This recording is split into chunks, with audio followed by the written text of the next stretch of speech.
Good afternoon, Warriors. Welcome into another edition of the R&R Sports Report. I'm your host, as always, Randy Isbell, and with me to my left on the screen, Robert Hagan.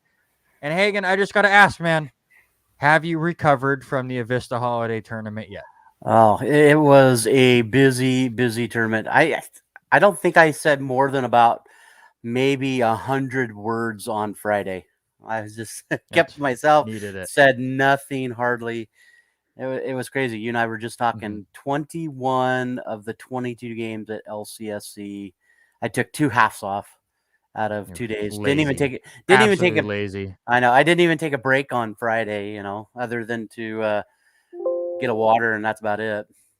So apologies, obviously, for missing last week. We do our best not to miss a week. We know our schedules right now for basketball is always insane, and games land on Tuesday and kind of screw up our schedule. But we kind of pride ourselves on at least getting some sort of a show out every single week. It was just physically impossible to do so last week, as again, Robert was calling nearly every single game at the Avista tournament, Tuesday, Wednesday, Thursday. I was calling the Lewiston games. And then, even if we wanted to do it when the Avista tournament was over, I was ending up at the Tribune at the end of every night. As far as I covered a couple Moscow games the first Mhm. day, and then coming in and doing calls help after that. So there was a possibility we could have snuck one in Thursday night, but I know I can speak for myself, and Hagen was the same.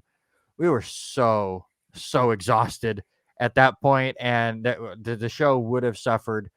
The final day of the Avista tournament was so fantastic and so much fun, and we're going to get all into that. So I don't regret anything, and we had so much Mm. fun with it. But it's just we decided about halfway through that there was just no way we were doing a show. Yeah, we talked about what was it, the Wednesday noon game. Neither one of us had.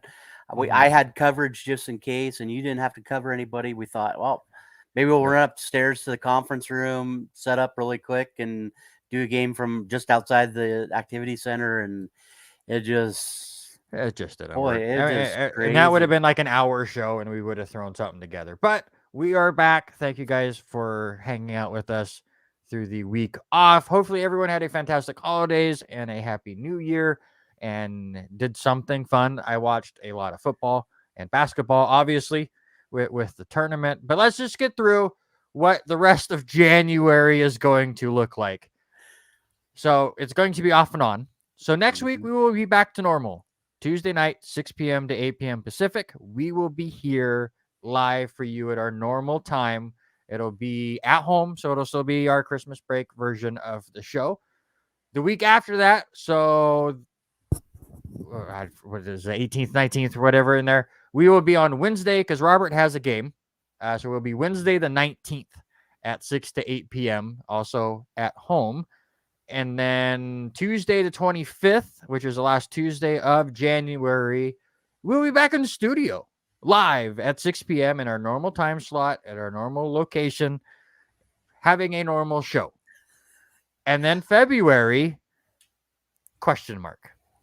Because I know I have a Lewiston game every Tuesday of February, and I know Robert has Uh, Carson games most of Tuesdays, and that depends on tournaments and everything on top of it. So February we will be back to a TBD and most likely from home shows, and we will make it work.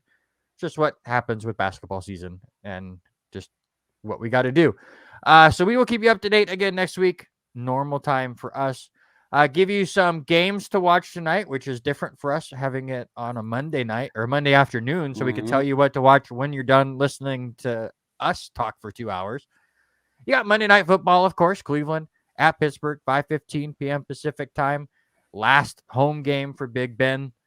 So go watch him have his last hurrah, I guess, and then we can have that discussion whether he's a Hall of Famer or not. I'm sure we will have that discussion over the next week or two.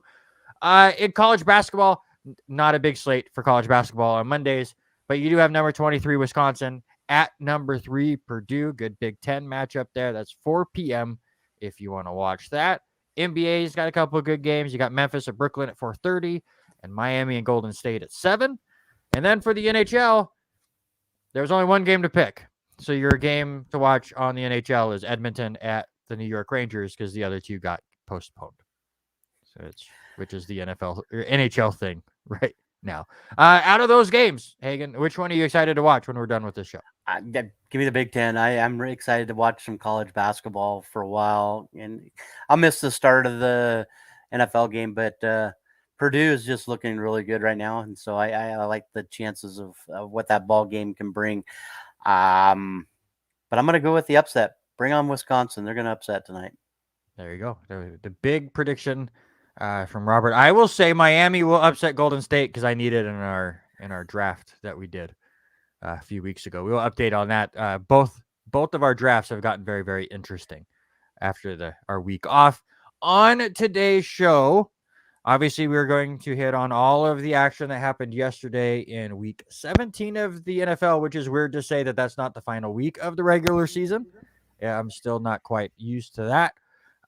We will hit you up on all of the LCSC action that happened yesterday. They will be in action today. Girls are at, where are they at? 3 o'clock. And boys will be right after that. So if you want to watch some LC action, they will be at the P1FCU Activity Center today. We're going to go through some of the bowls, not all 437 of them, but we will hit on some of the good college bowls that happened today. We will be talking, of course, about the sad passings of both John Madden and Dan Reeves that have happened over the past week.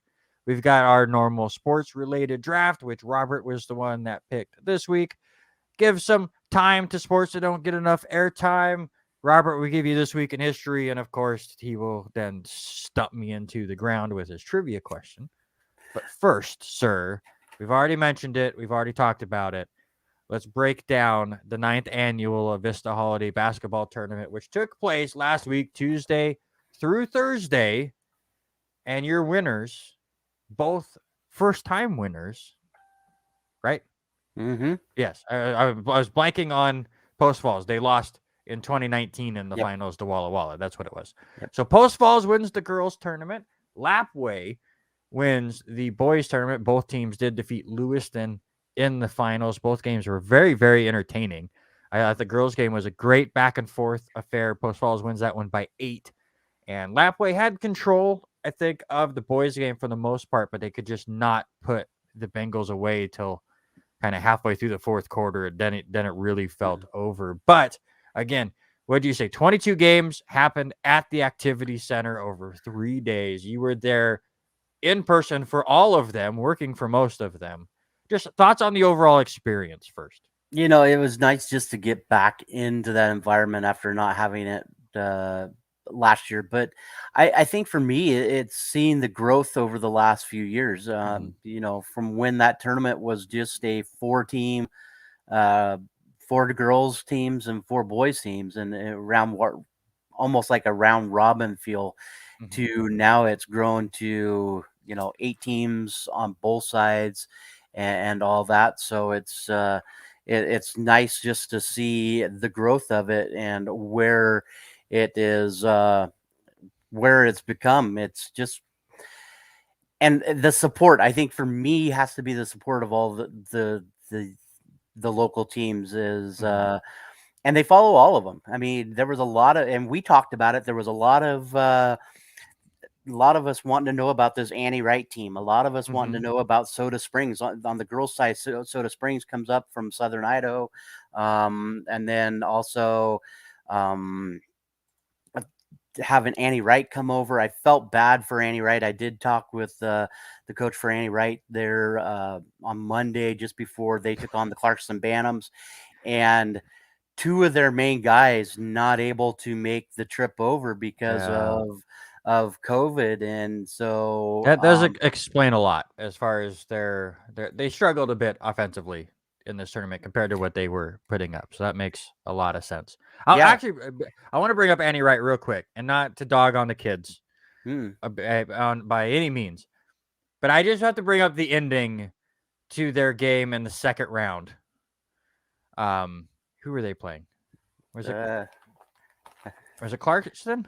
No, they played Clarkson opening round. They played Kellogg. Right. Kellogg. in the second round. That's what it was. Well, anyways, Annie Wright was playing just before Lewison got going, so I was there, and I was watching the end of it. And just one of those situations where the game is over, and one of the kids has the basketball, and he gets it in a wide open court, and he backs out, and he's going to run the clock out. And then all of Kellogg just stops. They're like, all right, the game's over. And you kind of just see the thought process in his head. He's like, nah, screw it. We're going to have fun. Goes up for the dunk and hits the back iron on his dunk attempt, and he's kind of laughing. And the rebound goes to his buddy, and his buddy's like, I'll try to dunk it. And the referee called him for a travel before he could even get the dunk attempt off. I just thought it was fun. Again, kids having a good time. The game was over. I don't think it was disrespectful by any means. I found it hilarious that the referee went, no, travel. No. Let's just end the game, please.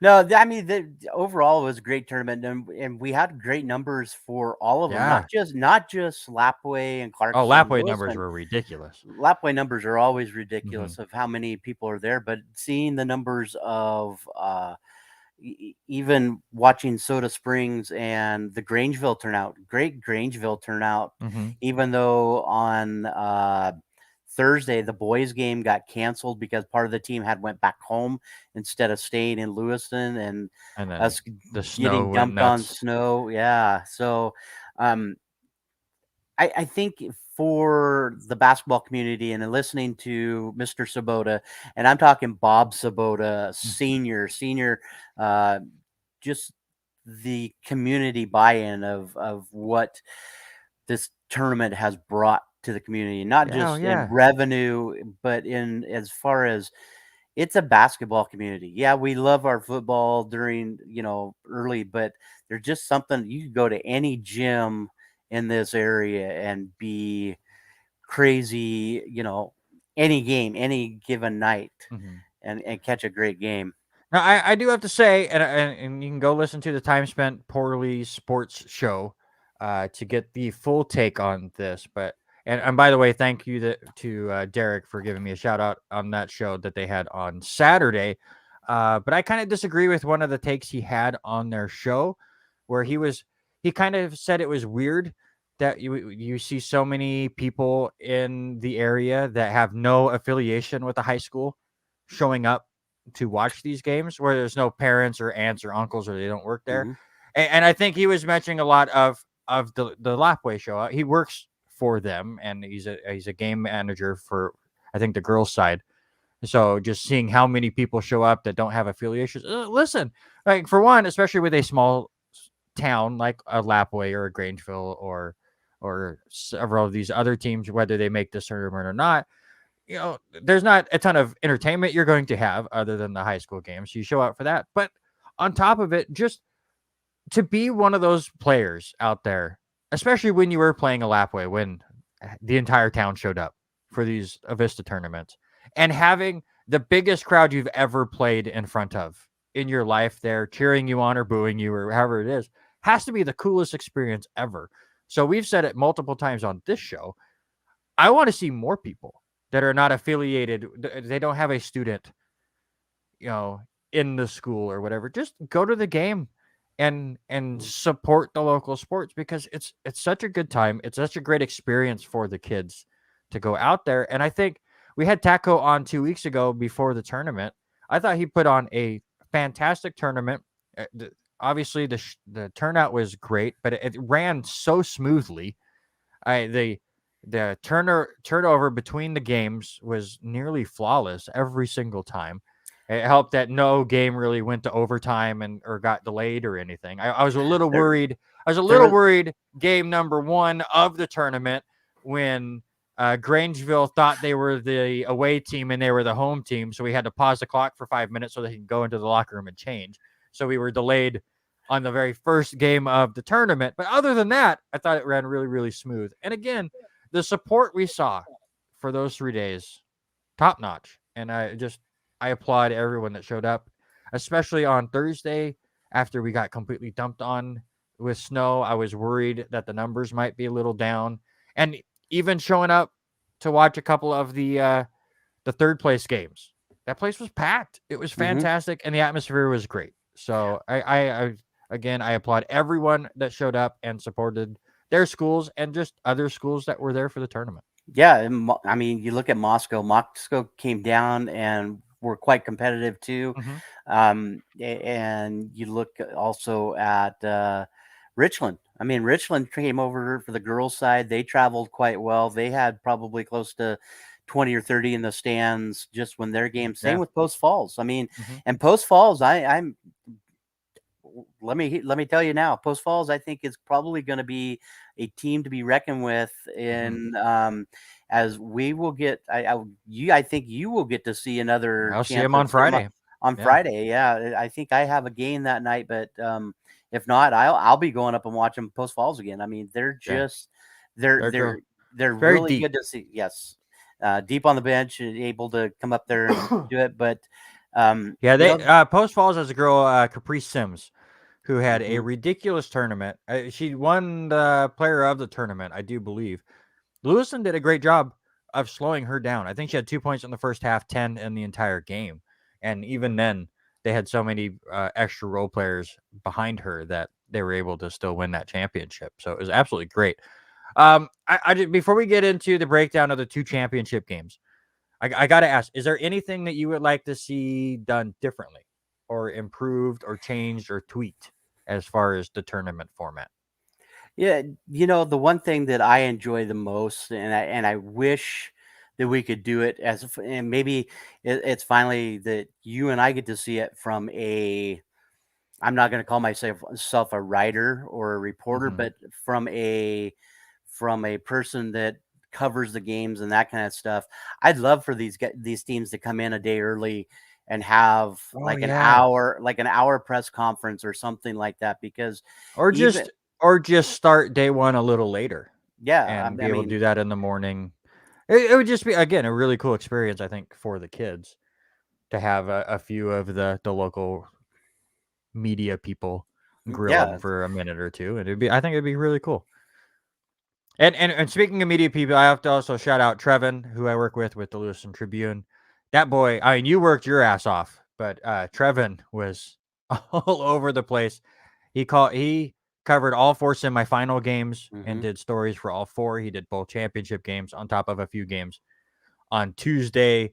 He's wrote more this week for the Lewiston Tribune than he has in the last 3 months. Yeah, him and I talked along with our buddy Jamin Stamper. Hats off to Jamin too. Jamin had a lot of covering all the Clarkson games also for Big Country and all that. But Hmm. uh, we talked there while you were in your halftime show how crazy those championship games were, Hmm. and just what Trevin had to cover and all that. But Hmm. there's a fair amount of people that were there. I mean, Moscow with their media people, but how would some of these players love to just sit down and spend 5 or 6 minutes? And I'm not saying you make it all about the college or the NFL style, Hmm. media press conference, but just to sit down with, say, one player, one coach from each team, you know, Hmm. it would Yeah. be so nice to do something Yeah, a like little that. bit better access for the media would be great if Hmm. somebody would have sent somebody up for me to talk to, which it happens with home games too. We don't get that, but um, yeah, I would like that. The one thing I would like to see, and it maybe it's just because I'm a goof and I like these sort of things, and it's what we've added with our NFL bowling league that we run. But why not before the two championship games have a little skills competition? Have a 3 point contest. Have some Hmm. kind of a passing drill.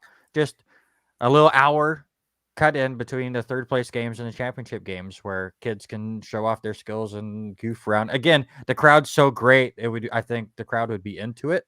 But again, it's just a little Vista tournament and a little basketball tournament. We don't need all this craziness, but I thought it would be a little fun. Yeah, the only thing that I see is a lot of them like Post Falls. They ended up, I believe they ended up staying because they played the championship game. I don't Hmm. think they traveled home on Thursday, but a few of those teams travel back out. Yeah. Um, I mean, that would be the only issue I would see.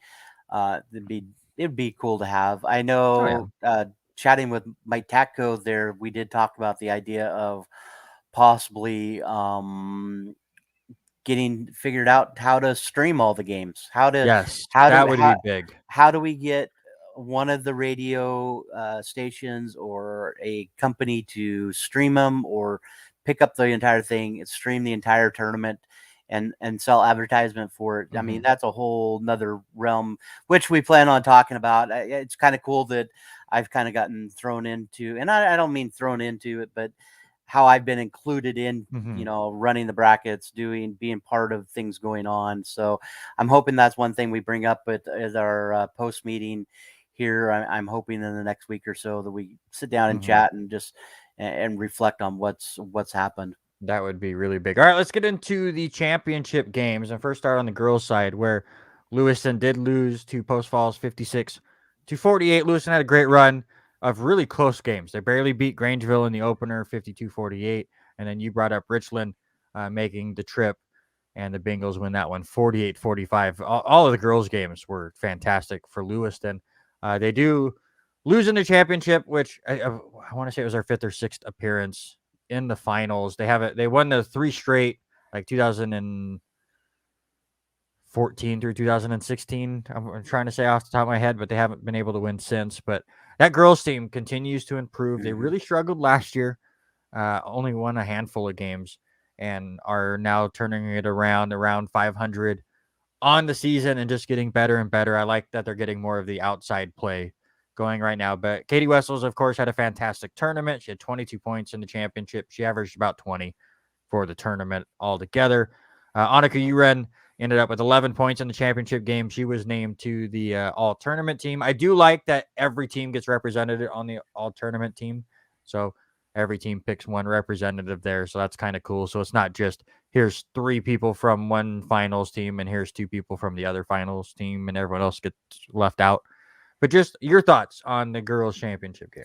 Yeah, you hit on it a minute ago, but Lewiston has really grown over the last year or so, and that is hats off to I was going to say Carly Wilson, Carly Stefanchik. What she's brought to this Lewiston team is unbelievable. I mean, she played for Lincoln Middle School when she was a student. I got to see her growing up and been a part of watching. Thanks for her showing grow your up. age again. Yep, watching her go over to Lewiston, start playing for Lewiston, and then her to start coaching right away up at Moscow, and now bringing it in her second full year here at Lewiston. It's just the dynamics of what she brings to that ball club. It's all about keeping things going. It's firing, always going quick defense, and Lewiston is just going to keep climbing. I really think that they're going to keep going up and up. But for me, I'm quite interested in this Friday game. If I'm not working, I'm going to be up there Friday because Sweet. darn good and well that Lewiston wants some revenge over Post Falls. Going into this game on Monday, or on Friday. So, and you said it, every one of the games were close. So, I mean, could they build a little bit more on their fast breaks? Yes. I think that was one thing that Lewiston struggled with a little bit was their points off fast breaks, off of turnovers. They could have easily got a few more buckets to extend that lead a bit, but it's just it's a growing pain, and that's what I think. And again, it's just is trying to find your identity. The identity is definitely going through Katie Wessels, who is just having a lights out season for the Bengals. But unfortunately, she'll put up 8 to 10 points in the first quarter, and then defenses will put 2 or 3 girls around her at all times, and then Lewiston has to figure out their backup plan. The backup plan is starting to be figured out a little bit. Emily Collins was the most aggressive I've seen her all year in that championship game. So I like to see that. So hopefully things will build going into league play, but that league is very, very difficult. For the Lewiston girls, they will take on Hermiston tomorrow at 5:45 p.m. And then, like we've been talking about, Post Falls on Friday at 5:30. And then a fun one for me, we don't have times yet for it. And talking to the Moscow play-by-play guy, he had no idea it was even happening. But with schedule changes, Lewiston will be taking on Moscow a week from today at the new U of I arena, which I'm so excited that I have been allowed to go up on. We don't do road games right now for McVeigh Entertainment, as this is kind of a test season for us, but I've been given the go-ahead to call that one, so I'm excited for that. I think I'm gonna road trip up with you because I don't think I have anything. I haven't told the wife that yet, Oh, yeah. but I don't think she knows that I'm gonna go to Moscow and watch that one. But yeah, I'm excited for what that team can bring this year. All right, let's get to the boys' championship, and this is the perfect time, and it landed out perfectly for our guest to finally figure out how the computer works. But we got Zach Eastman on the show, Lapwai head coach, championship winner. Zach, good to see you, man. How's it going? It's going really good.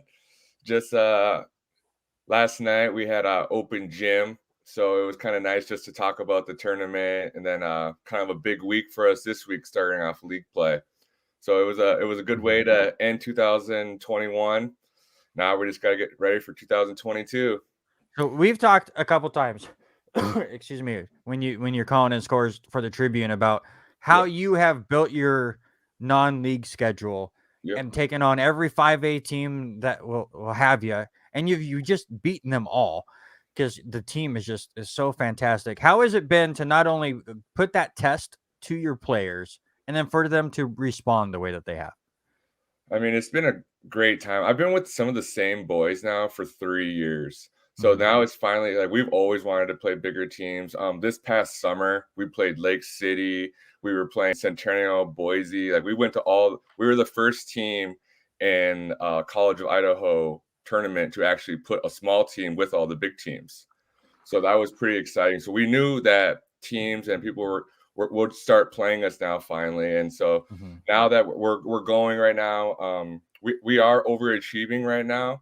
I did kind of expect to maybe hit a bumpy road a little bit because basketball is just like that. But to come out successful these 9 games, it's really a testament to the boys and how hard they work. Go ahead, Robert. I was gonna say you played Coeur d'Alene 2 weeks before Avista, before Christmas break, and the momentum that I think it brought into Avista was huge because those boys, I had a couple of minutes to talk with a couple of them, and they were all excited about how they played up there in Coeur d'Alene. Well, yeah, I mean, it was such a great atmosphere. It was a Saturday game. It was almost snowed out. I mean, no one knew we were going to have the game. A lot of people didn't even see it on our first schedule because our first schedule actually wasn't on there. We actually did shopping around to get them, and we kind of had like, come on, guys, let's play.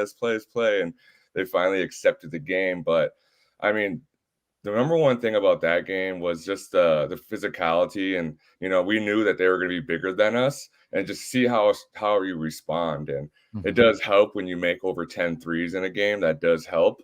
But also, it shows that in the first quarter, one of our best big men got in foul trouble. So we were in 2-3 half the game just trying to defend the hoop. So it was really exciting to come out with that win with all the diversity in that game. Yeah, absolutely. Let's talk about the finals of the Avista tournament here real quick. You guys do defeat Lewis in 81-63, and just a bonkers feel to that game with how many people showed up. It was so fun to do the play-by-play for it and just feel the energy in that arena. But Case Why Not, who just blew up that entire tournament, had a fantastic 3 days, scores 29 points, is the tournament MVP. Terrell Ellenwood Jones and Titus Yearout, who also have had great years, both scored 15. Just thoughts on the finals and just thoughts on that atmosphere that we had there for that championship game. Yeah, I mean, our fans travel in packs. I mean, for each kid on our team probably has about 10 people at the game watching. So you times that by 15 to 20 players on JV. No matter where we go, we're going to bring a crowd with us. But also, that crowd is just kind of like how Seattle Seahawks have that sixth man.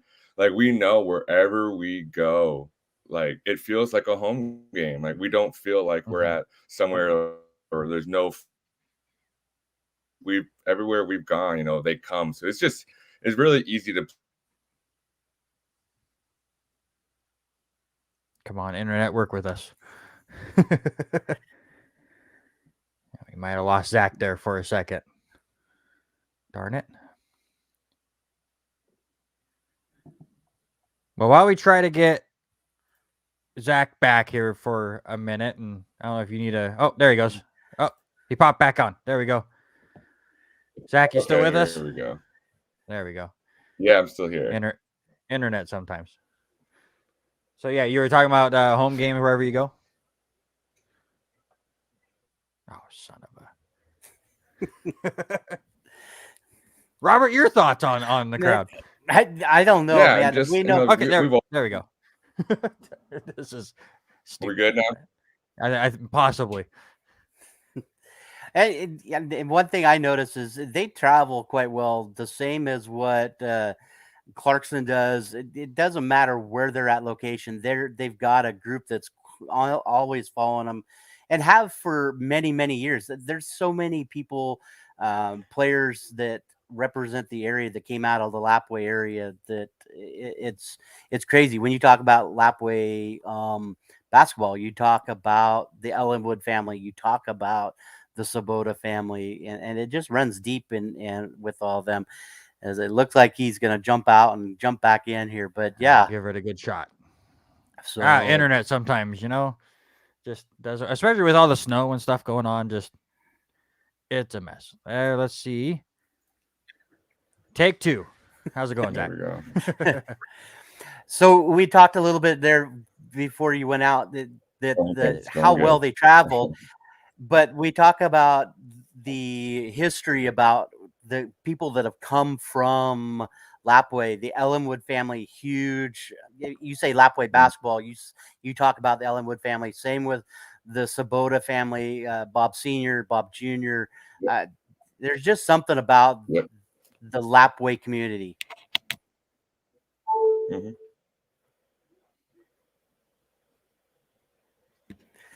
So let's talk really quick. We'll talk a little bit. And I told you, texting you earlier, I was like, I learned a lot about you today just reading.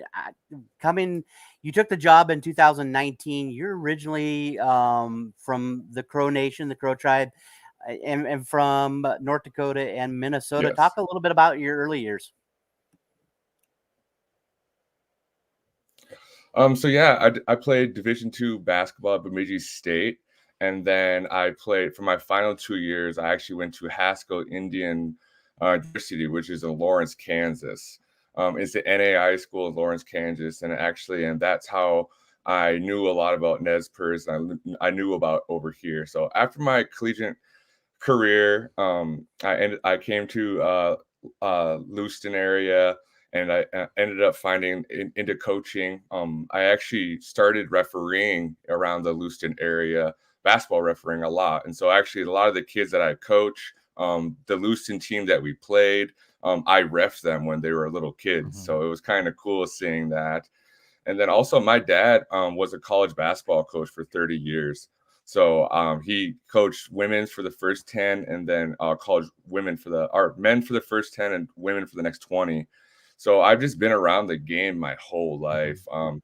Getting the coaching job at Lapwai, I didn't feel like it was something over my head. I felt like I was ready for my college career, and also just being around my father for 30 years of coaching. You just kind of learned the game of basketball. And I think the biggest. Oh, sorry. No, I was going to say that was the big thing that I read in the article from NDN Sports is your dad was a huge role model for you, and that's where you got your toes wet by coaching with him. Exactly. Yeah. I actually coached 2 seasons in college with my dad right when I got out of college. He just pretty much everything I've learned and the way I teach is the same way he does. So there's a couple of wrinkles that I'm a little bit younger, a little more enthusiastic. I like to get really up and down on the sideline, and he was more humble and quiet. But I think that just comes with age and everything like that. I would just get so excited of being around the guys and everything. But being around the game of basketball has just been a part of my life. And when you move to Lapwai, you quickly learn that they have that same love for the game. And so that's why I felt like I have so much connection with the boys already, because we can just talk basketball and we talk about what the game just brought into my life, traveling, just general things in life that I always go back to basketball, following directions, being a leader. Everything I learned was from the sport. Now, and I have to ask. I mean, obviously, you said you got a lot of your coaching style from your dad. Do you get Mhm. the same dress style from your dad? Because you look Yeah. sleek every time you are over there on the sideline. So, I mean, my dad always told me it's just the way you carry yourself. Mhm. And he goes, the program's always going to be reflection off of you. So if you come ready to play, and if you come looking nice and show that you were prepared for the game, people are generally going to think that you know what you're doing. And, you know, Mhm. that these kids are going to respond. And I think as a role model for some of these kids, that just to see that they may dress up and take time to look good every day in front at the court. I think they like that too, and I think that people respect the, you know, if you respect yourself, I know people will respect you. Mhm. Yeah, and Yeah, I know you also do warm-ups with the guys too. So I mean, you're down Mhm. there in your suit, down there with the guys, bouncing the ball up there, watching them do drills. I think it just Mhm. adds to that. Well, yeah, I mean, a lot of the times I'm really I like to talk to them all the time. They're always in their head, like telling them like about what we're gonna do in the game. Really, I try to keep them focused nonstop. So every time they walk by me, I always say something inspirational, like "You're gonna have a great game," or "Play for your father," or just anything I could say to maybe trigger them to play Mhm. better. I'm always in their ear saying something, and each one of the boys is really cool because each one of the boys I have a different connection with.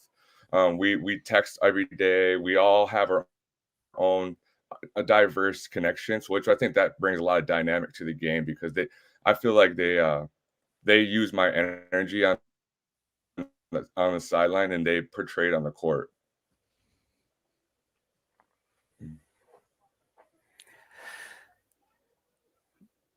So one thing also we were looking at and we talked about the history and you know that going into Lapwai, Lapwai is known for their big 81 game win streak and a lot of that. Now you've started your own history there too with the championship last year. What can we expect? Can we expect back-to-back championships from your ball club this year? I mean, that's the goal. That is the goal, and it's gonna take game by game, win or lose. We just have to be better. We have to be ready by March, and that's our what happened last year. Is we were playing our best basketball and going into districts in the state championship. And when you have that confidence, like, oh man, we're playing really really good right now. It was a good feeling going into state. My first year coaching, I know it was a little it was a if we didn't have as much confidence. We it was kind of the unknown. We were going there all sophomores and we were trying to win. And when we did lose, I mean that just built our confidence sky high. And so then now we're just ready to play anyone, and we want to win a second one. So, is there any trepidation for having such a big non-league schedule for the possibility of the players maybe losing focus going against the smaller schools now going into league play, or do you think you guys have created such a connection that we're going to go out and give 100% every single game? As a coach, that's one of the hardest things to do when you have a high level basketball team is get them to play every night at that high level. We've been having that problem for a long time. We'll go from playing top level teams to okay teams, and we sometimes play down to competition, and shooting goes off that night, little things. So it's something that as a coach you just have to keep them focused. Mhm. And we have great leaders on our team, so I don't think Titus Euro will let them have a bad game. He's on them, and he's a really good leader. So if they're not responding to me, I know they respond to our leaders like Titus. Mhm. Yeah, and that no, with that being said, I know that Annie Wright come in. Yeah, I had an opportunity to sit down and chat with a couple of the coaches, and Annie Wright even told us they came in scouting, and they told me, Santana for Clarkston, Titus Year out for Lapwai. These are the two boys we got to watch for. So, when you get other teams coming over for just a tournament, scouting, it means a lot to the program. So. Yeah, I mean, and we all were doing the same thing to Annie Wright too. So it's not just Annie Wright. We saw 90 points a game, and we're like, hold up, there's a team that scores more in Lapwai. Where are these guys from? So that's when we did our scouting too. So we knew about them guys. I'm still disappointed. I know they had a couple players unable to make the trip, but I was so looking forward to Lapwai Annie Wright in the second round, and I'm still sad that we didn't get it. So I know, and I think with the shot clock too, that game would have been so high scoring. It was just, I think for the Vista tournament for Lapwai, that was our biggest advantage. Okay, so you bring it up, and I try not to jam pack it into every single Lewiston game that I call. But as now a coach at an Idaho school, when do we get a shot clock in Idaho, please? So 2022 and 3, it looks good, but it all comes down to schools and if they can afford it. Having a shot clock means you're going to be paying an extra person. You have to teach somebody how to do it. So I think that if anything, I think some teams or maybe leagues will pick it up and then more and more teams will do it. But I don't think it's going to be a next year everyone's get it because I just don't think every school can do that. And that makes sense. But man, do I miss it when I'm calling Lewiston games and I'm calling 73 passes before somebody puts up a shot, and it's just the Avista tournament was so much better for it. I mean, it creates a flow of the game, and when you have a flow of the game, it's just funner to watch. And basketball is a spectator sport, so I feel like having a shot clock would just make the overall game better. Maybe you're not the person to ask for this because again, the Lapwai faithful are so fantastic and they show up, but as a coach of a smaller school in a state that doesn't have the greatest representation when it comes to basketball. Of course, the Avista tournament turns out when we have the Golden Throne, the fans are insane, and we even Clarkson and Lewiston for their home games have a pretty good turnout. But other than the shot clock, what other things would you like to see the state do for the game of basketball to improve it? Have an all tournament, all class tournament. I think that would be fun. I mean, it's something that back in the day that they did, and I feel like I know some of the small schools wouldn't be able to, but maybe sign up a petition for for a small school to get in that year, and they would have to play certain teams at different levels to get in there. But I mean, it's just so hard to think about that. But that was one of my always things. If we could play in all classifications and kind of see who's the best in Idaho, I think that'd be so much fun. That would be really cool, especially when then you can get some of these smaller schools in a bigger gym, and you have our own little Hoosiers moment. That would be great. Yeah, I mean, who doesn't like to see? I wouldn't really consider us an underdog, but when you graduate, 25 kids, and you're playing a school that graduates 400. I mean, there isn't an advantage. There's just more kids. There's more kids to pick from, and football is the number one indicator. Basketball, you only need 5 guys, so I get that. But football, you need 10. 8-man we have out here, but still, you need more players, and I feel like that's when smaller schools are. But basketball, it's just a little bit different because you can have 5 guys that just work together, and that they can beat anyone. Speaking of football, and this is a good thing that you brought up because I was curious because I talked to Elias a few weeks ago when he was prep athlete of the week for the Tribune on the football side. How much do you hold your breath for those couple of months of the football season, knowing that a lot of your star players are also playing on the football team, and you're hoping that they don't get injured like Elias did near the end of that season? To be honest, I didn't watch one game. I couldn't do it. Every game I would text them, say, "Did you win?" And if I didn't, they'd say yes or no. And if they didn't give me any bad news, I know everyone's good. That last game, I asked, "How'd you guys do?" And they messaged me, "We lost," and Elias got hurt. And that was the only thing I heard that day. But to me, I mean, it's boys. They can get hurt Elias gets hurt at practice all the time. He's just a physical kid. So, I mean, if you can, it doesn't really bother me about football. I think kids should play football. I like that some of my boys do because I feel you shouldn't put all your eggs in one basket. Football brings your grit, hardness, teamwork. It does so much good for you. So football has made us actually a better basketball team this year. Nice. And I try to tell my kids, coaching at the junior high level, the exact same thing. Play all three sports, be involved. In the middle school, we've got 4 sports. We can get wrestling and basketball, but play them all. Be involved, do things. But you hit exactly the same. Coach Justin Jones, same thing with Clarkson. He did the same thing with True and Trayvon. I mean, he cringed. He knew, and even with Trevor and Tommy, he cringed knowing football season, if one of them got hurt, it was going to be tough for the basketball season. So, all right, before we allow Robert to ask you the goofy questions that we do here on the R&R Sports Report, I just got to ask, as somebody that definitely misses you out there, do you miss being in our NFL bowling league, sir? Oh, for sure, man. I've been literally talking to Thomas about getting back in it. I know a lot of people don't like bowling against me because my handicap's so high. I'm one but of them. Still, you guys made it a fun time, though. No, you were great, and you played for Buffalo. And that's a good so question you played us, too. You played us the 2 times every year, and we had a fun time. But yes, giving you all that handicap was a pain in the butt. But we definitely miss you out there for sure. We're proud of you. We're very, very proud of you. But we miss you. All right, Robert, hit him with the fun stuff. All right, so we're gonna do a few quick fire questions. Just first thing that pops in your mind, and then we'll go from there.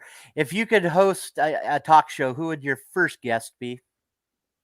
Michael Jordan. Is he the GOAT? Please settle. Okay. Yes. For everybody. Yeah, 100%. Yes.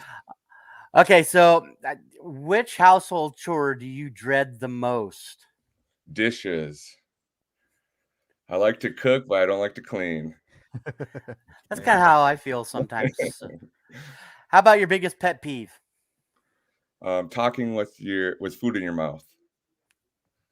I feel like a lot of people do that when they talk to me. They have food in their mouth. I can't stand it. Now, we've had a lot of great answers to this one, and I think you're going to share one that is going to be really forthright and 100%. But what is one important skill that every person should master? Listening. I feel like to do anything, you have to be able to listen. And that's through sports, your job, anything. If you're not willing to listen and put that, and then you're just not going to go far in life. So I think listening is your number one thing. And for kids that live, they go far in life. Yeah. All right. So our goofiest question that we have, and this came up about 3 months ago. Got all that. Are you a big PB&J fan? Do you like peanut butter and jelly?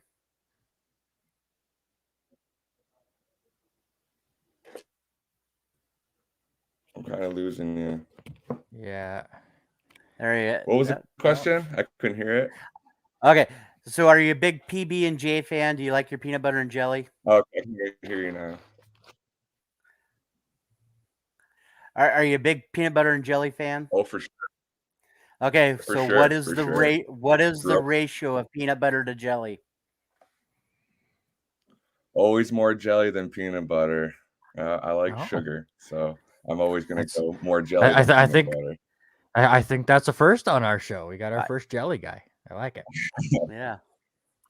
All right, I like the homemade jelly.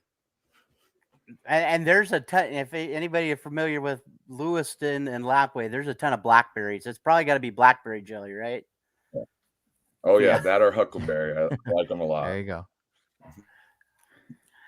All right, your favorite sports team? Minnesota Vikings. I've always been a Minnesota Vikings fan. Sorry about last night. I know, and of course to my rival, but yeah, it's okay. It's okay. All right, I'm gonna let Randy do the fun word association one. All right, so let's get right into it. And the one really cool story that happened was it last year or 2 years ago? But we'll just start word association. We will just give you a name, give us 2 or 3 words about the person. But Kyrie Irving. Oh, That's a tough one right now. I mean, he's controversial, but also he's a leader also. Mhm. How cool was it to get his support going into the tournament last year?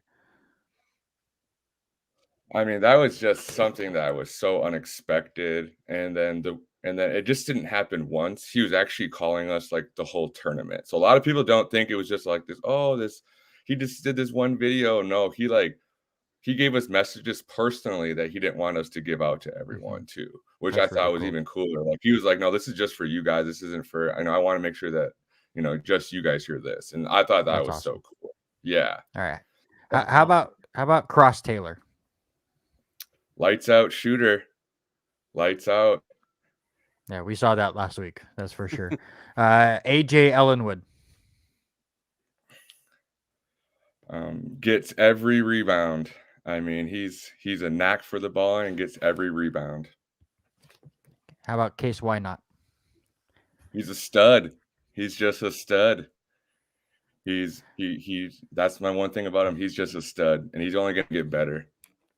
Also, the one player that I was battled with the entire time I called that Lewis and Lapwai game for not doing the easy broadcast move of every time he hit a shot, just yelling, "Why not?"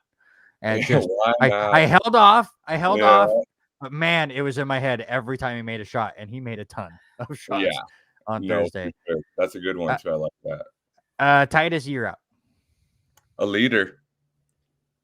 Since I've known him, he in practice, he's never been late, and he's never gone home early, and he's never missed a weight session since I've been here in 3 years. Nice. And then the last one, it's always the one that we hit on every guest that we have on here, but Zach Eastman. I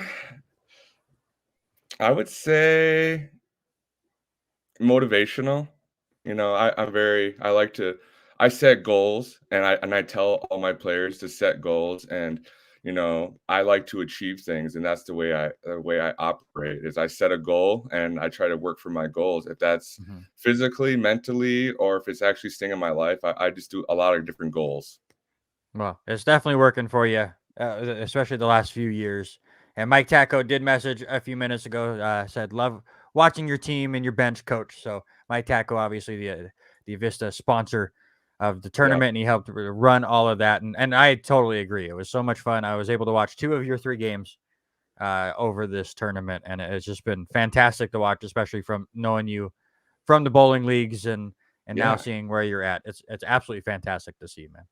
And I really appreciate you guys taking the time. And I know Lapwai basketball is sometimes a mystery. We are a mystery to a lot of people. We're this small school in Idaho that's doing very well. And so when I think teams see us in real life and they see us actual, then they're like, okay, I get it. Because there's always talk about small teams, but when you actually get to see them play, then it's something different. I think people are finally getting to watch us play. Now I also noticed that we have fans that never watched us play, and they came to our second game, and then they came to our third just because they like what they saw. And that's how we get fans.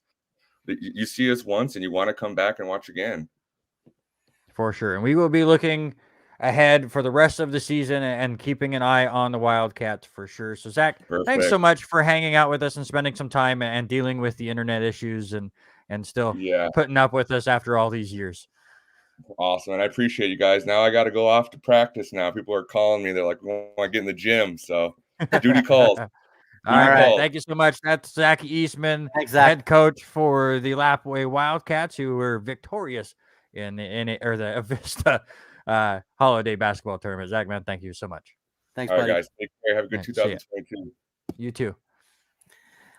That was fantastic. Always good to have somebody we know and be part. But he hit on it. It's about building those relationships, and even there at the very end, he talks about building the crowd, bringing the community in, and that's what it's all about. And the crowd for Lapwai, absolutely fantastic. We loved every second of their games at the Avista tournament, and how loud they were and how much fun they were. All the different chants they have and all the different traditions and routines were always really fun to watch.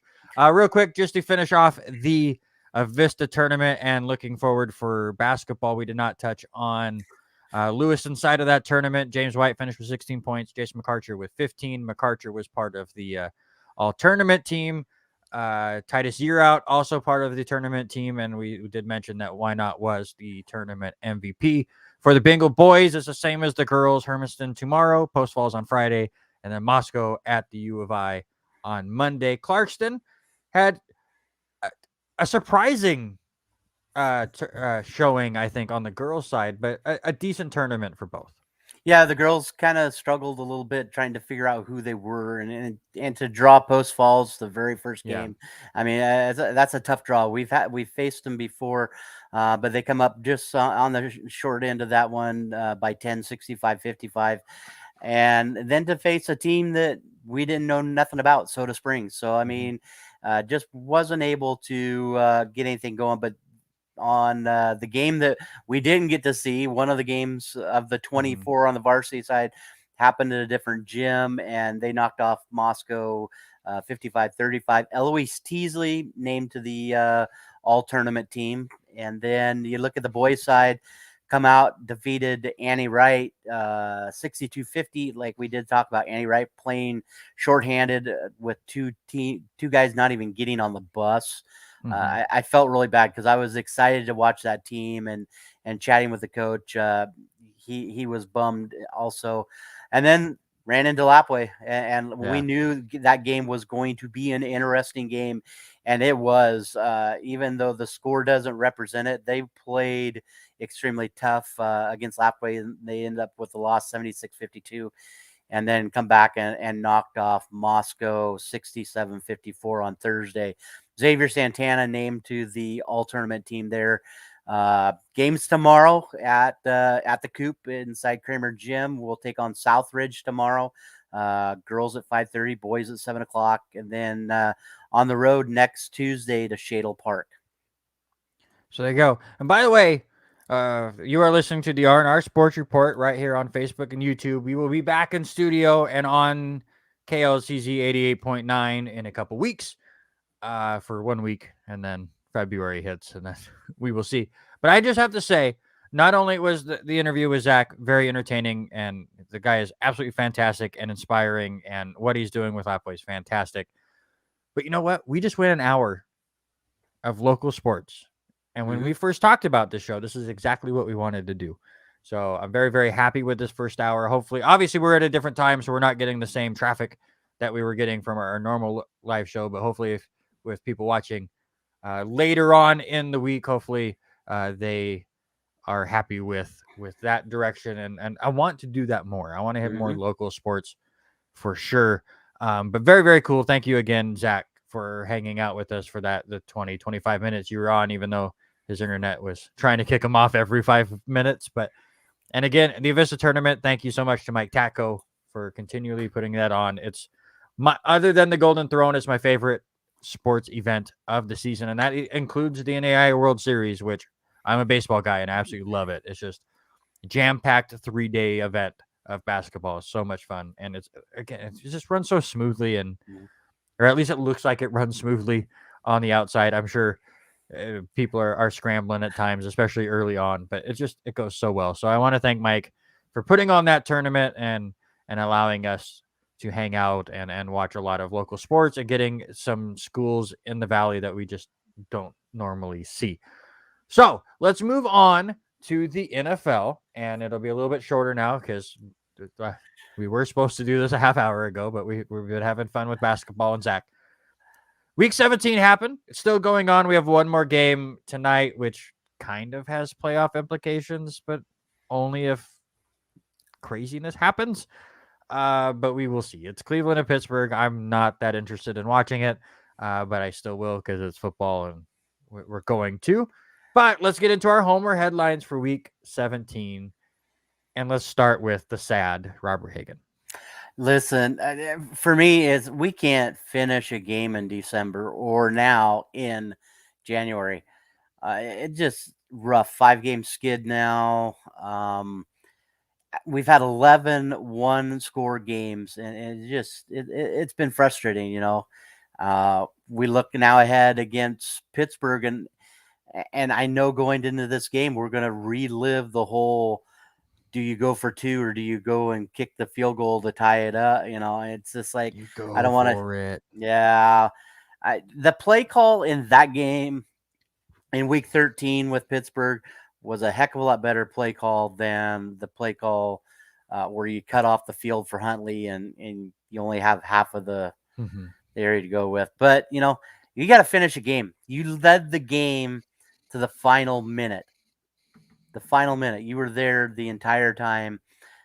Huntley can't let that get third down and take a sack that far back and get out of scoring position.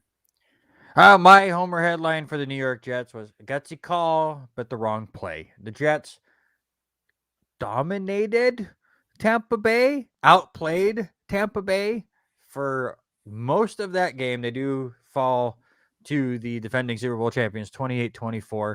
And I know a lot of people are going off on Robert Saleh. Why do you go for it on 4th and 2 when you're up by 4 and a field goal makes it a 7-point game? And then you're going to have to make Tom Brady drive it all the way down the field just to tie it and go into overtime. Well, because you've won four games all season. You're not playing for anything. And if you get 2 yards, the game's over. So why not do the gutsy call? And if you don't get the 2 yards, then Tom Brady has to go 97 yards to win the game. It's Tom Brady. You expect him to do so, and he did. And so be it. I don't mind them going for it in that situation, especially when there's no playoffs on the line. Get 2 yards, win the game, or slow Tom Brady down enough where he can't go 97 yards. Because you kick the field goal, they're going to kick it off, and now Tom Brady only has to go 75 yards to tie it, and then they'll beat you in overtime anyways. I forget, what was the play call? What do you? A QB sneak. Yeah. On 4th and 2. Just let's push little Zach Wilson into the line, and he got nowhere. I hated the play call, but I loved going for it to just win the game in this situation. It's one of those plays that if it does work, it's a great motivator for the team. Unfortunately, it did not. Again, the Jets do what the Jets do, and at the end of the season, they start showing signs of life to make fans like me excited for the next year if things work out, and then they never work out. But I thought Zach Wilson looked better yesterday than he has for most of the season. Numbers aren't fantastic. 19-33, 234 and a touchdown. But only sacked the one time. It happened in the third quarter, which was better for the offensive line, which is still banked up. I'm excited for Braxton Berrios next year, as I think he's a great Wes Welker type, a great Danny Woodhead type, if you remember what he used to be for the Patriots. Unfortunately, for the Jets, he's their number one guy right now. He would be the great gadget guy, and he scored two touchdowns for the Jets on Sunday. One on a reverse run, and then one on kind of a little out pattern right near the goal line. Both perfect for his skill sets.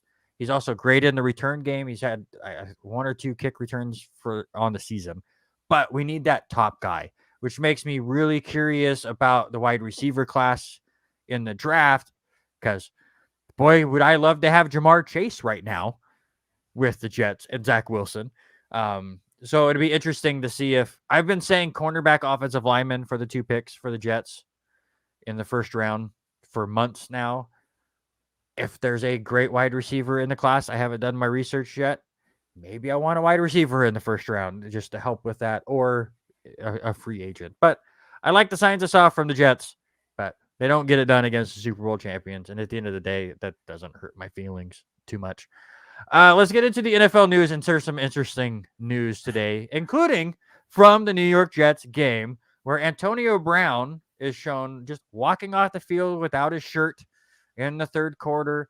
He's taking his pads off. He threw his undershirt into the crowd. He throws his gloves out into the crowd. Security almost tackles him as he's walking through the end zone because they didn't realize it was a player for a minute, because who expects to see a player without his uniform on just walking across the field? And he's out, and he is no longer with the team. And the internet went insane, and the memes are hilarious.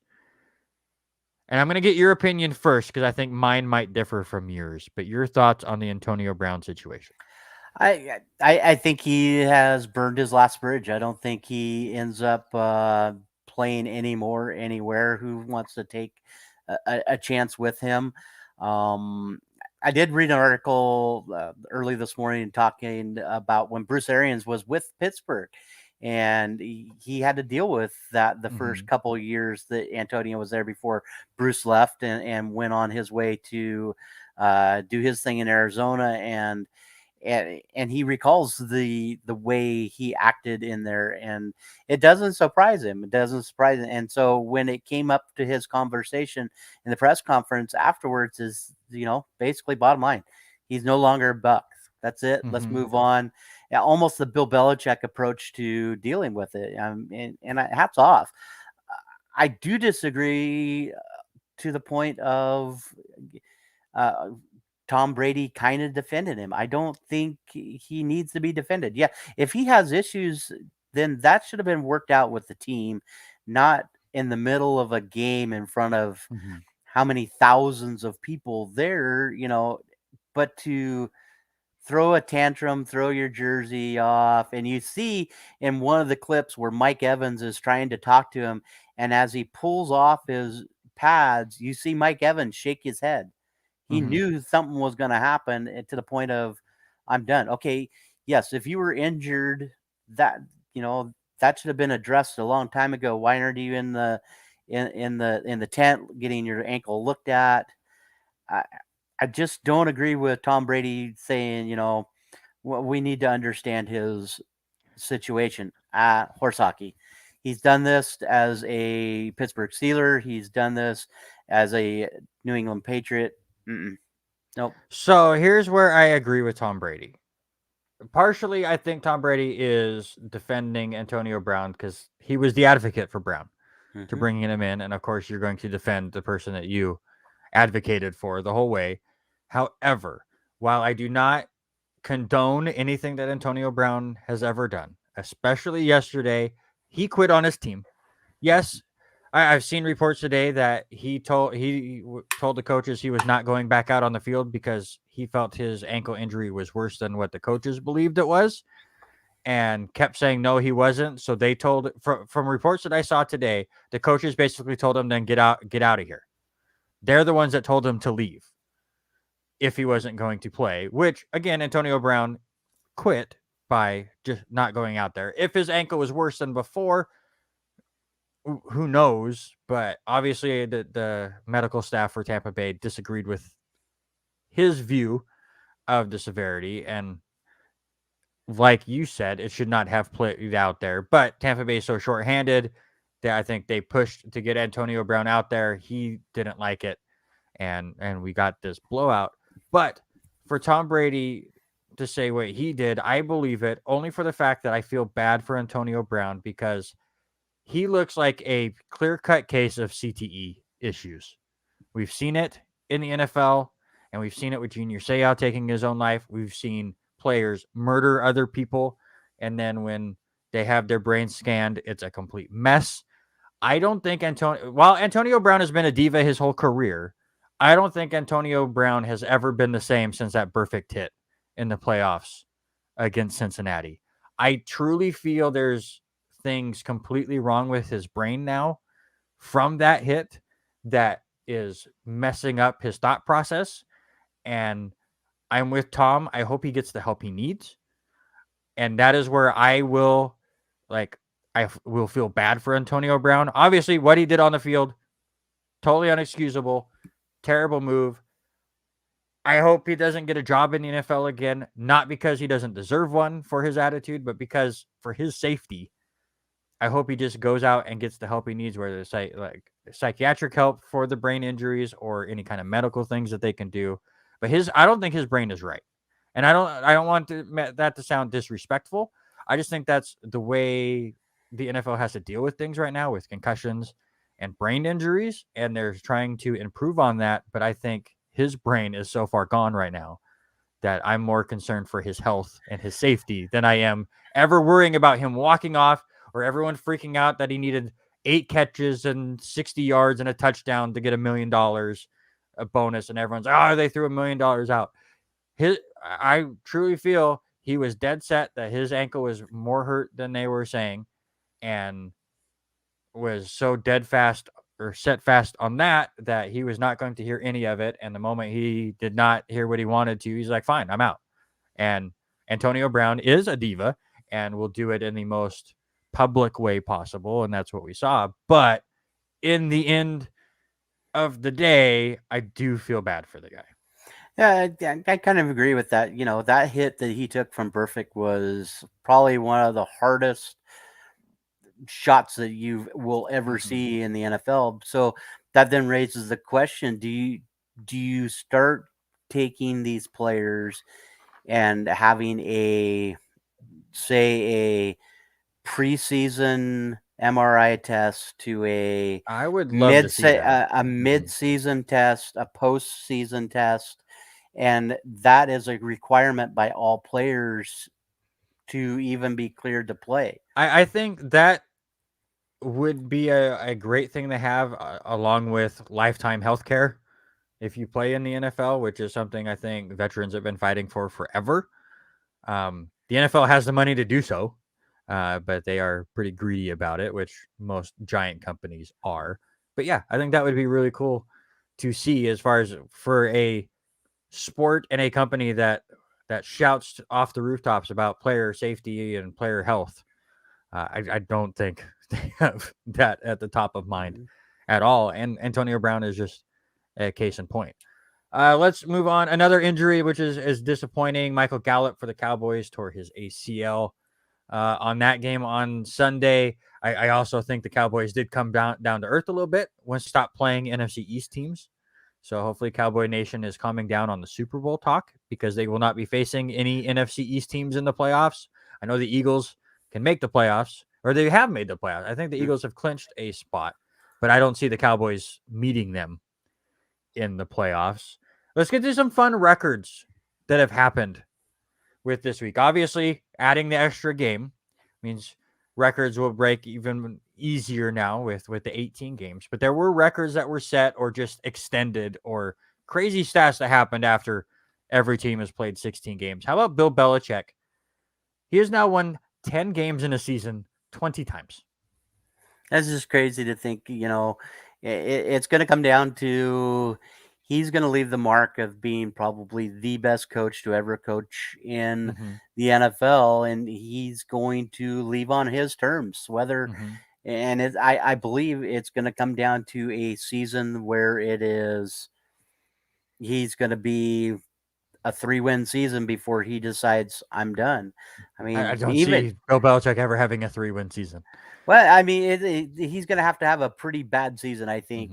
You know, throwing 3 games out there, but yeah, it's got to be a terrible season for him to finally hang it up. And I mean, he's in his early 70s, so I mean, how much longer can we have this reign of a coach that has changed basically what things look like? Yeah, and that's insane. A lot, and you have to say, I mean, he did some great things coaching, and he's been coaching all his life from Cleveland to, you know, the little short stint he had with the one day with the Jets. Yeah, thanks. I mean, thanks for bringing that up. But you know, to be a coach, all other guys are going to be compared to him from this day forward. You know, and everybody was like wanted to be like Hallis and wanted to be like that. I mean, that now changes. It's all to be like Bill Belichick. Look at some rookie records that have fallen. Kyle Pitts becomes the first rookie tight end in the Super Bowl era to top 1,000 receiving yards. He is now 59 yards behind Mike Ditka for the all-time record for tight ends. But he did suffer a hamstring injury in week 17. Do you think we see him in the final week? I would love to see him, but I don't think they're not playing for anything. I really don't think they would chance a future, you know, number one guy to be throwing the ball to, like a Travis Kelce or even a Gronk. I don't see them chancing it. And Kyle Pitts could be one of those tight ends that are pushing for all-time records down the line if he can stay healthy. Just the way the game has changed, and a lot of teams are going more tight end focused again with their offense. What we've seen with Kelce and Kittle and Waller. So it's nice to see that back. So he could set some ridiculous records long term. So I don't think we see him in the final week as well. Also, rookie record, Jamar Chase of the Cincinnati Bengals has been absolutely insane. Just the whole Cincinnati offense right now, completely insane. He sets the rookie record with 266 yards on Sunday, which that's a record. He also now set the rookie record with 1,429 receiving yards on the year. He also set the Bengals receiving record, not rookies, just team record. He did it as a rookie, is all. He became the first receiver with multiple 200 plus receiving yard games in a season since 2013. And he is 4 touchdowns behind Randy Moss in 1998 for the most by a rookie. And I would not be surprised if he caught there. Yeah, I think they have a good chance of doing that against Cleveland. It'll be an interesting game with Joe Burrows, and we'll talk about him here in a couple minutes. But I think how Cincinnati has a chance at the 1 seed. Yeah, which is crazy. It's going to be nuts. But I think the best stat is he outperformed Patrick Mahomes on Sunday. Well, that's not true. He had more yards. True. Yes. Mahomes had more rushing yards. Mahomes had rushing yards that topped it. He had more receiving yards than Mahomes had passing yards. But if you add in the Mahomes rushing yards, to give credit to Mahomes. But yeah, it's absolutely insane. He was uncoverable, and they kept going one-on-one on him. And Robert Taylor was losing his mind, which is always fun to see. One more receiving record that is set to go down. Cooper Kupp is now in the top 5 of all time in single season receiving yards with 1,829 receiving yards this year. He's 136 yards to break Calvin Johnson's recorded 1964. I don't think that's right. I don't think Calvin Johnson played in 1964. No. I don't. Oh no, of 1964, 1964 yards, not the year that he did it. I'm tired. My question before we move on, and we got to hurry because we've been running long, but does the extra game make the record feel less valuable? We're slowly getting more games, and it's happened over the last few years. Mm-hmm. I mean, they had the same thing. Yeah, and eventually it's going to change again. So,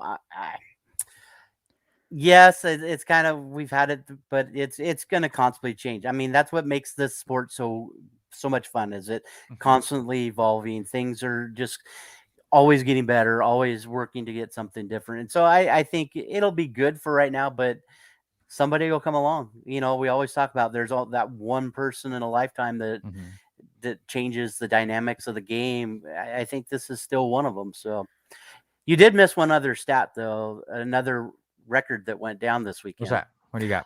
Well, Mark Andrews set the single franchise record for. Nobody cares about Baltimore records. Single season receiving yards of over 1,200 yards, and beat Michael Jackson. The Ravens have only been a team for 5 years, so we're not caring about their records.